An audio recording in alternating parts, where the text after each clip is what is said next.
I'd like to tell you a story about death and architecture. 100 years ago, we tended to die of infectious diseases like pneumonia that, if they took hold, would take us away quite quickly.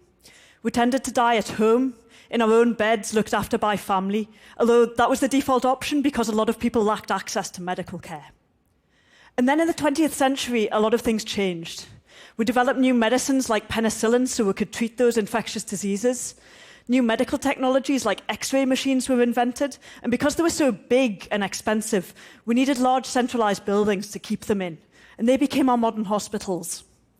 After the Second World War, a lot of countries set up universal healthcare systems so that everyone who needed treatment could get it. The result was that lifespans extended from about 45 at the start of the century to almost double that today. The 20th century was this time of huge optimism about what science could offer. But with all of the focus on life, death was forgotten, even as our approach to death changed dramatically. Now, I'm an architect, and for the past year and a half, I've been looking at these changes and at what they mean for architecture related to death and dying. We now tend to die of cancer and heart disease, and what that means is that many of us will have a long period of chronic illness at the end of our lives. During that period, we're likely to spend a lot of time in hospitals and hospices and care homes. Now, we've all been in a modern hospital. You know those fluorescent lights and the endless corridors and those rows of uncomfortable chairs. Hospital architecture has earned its bad reputation. But the surprising thing is, it wasn't always like this. This is L'Ospedale degli Innocenti, built in 1419 by Brunelleschi, who was one of the most famous and influential architects of his time. And when I look at this building and then think about hospitals today, what amazes me is this building's ambition. It's just a really great building. It has these courtyards in the middle so that all of the rooms have daylight and fresh air.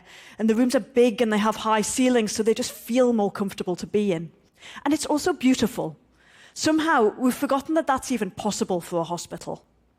Now, if we want better buildings for dying, then we have to talk about it.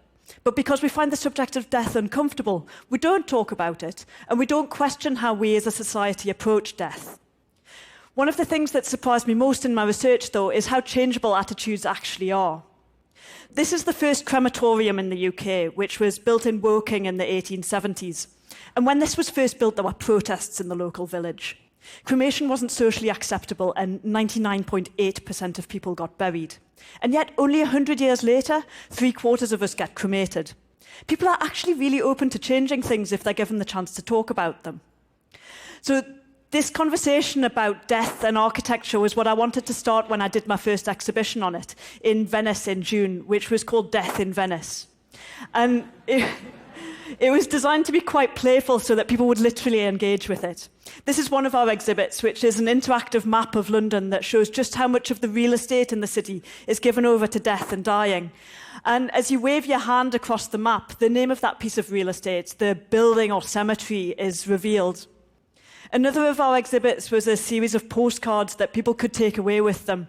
And they showed people's homes and hospitals and cemeteries and mortuaries. And they tell the story of the different spaces that we pass through on either side of death. We wanted to show that where we die is a key part of how we die. Now, the strangest thing was the way that visitors reacted to the exhibition, especially the audiovisual works. We had people dancing and running and jumping as they tried to activate the exhibits in different ways. And at a certain point, they would kind of stop and remember that they were in an exhibition about death and that maybe that's not how you're supposed to act. But actually, I would question whether there is one way that you're supposed to act around death.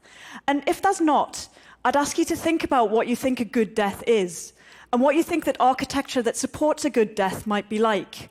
And mightn't it be a little less like this and a little more like this? Thank you.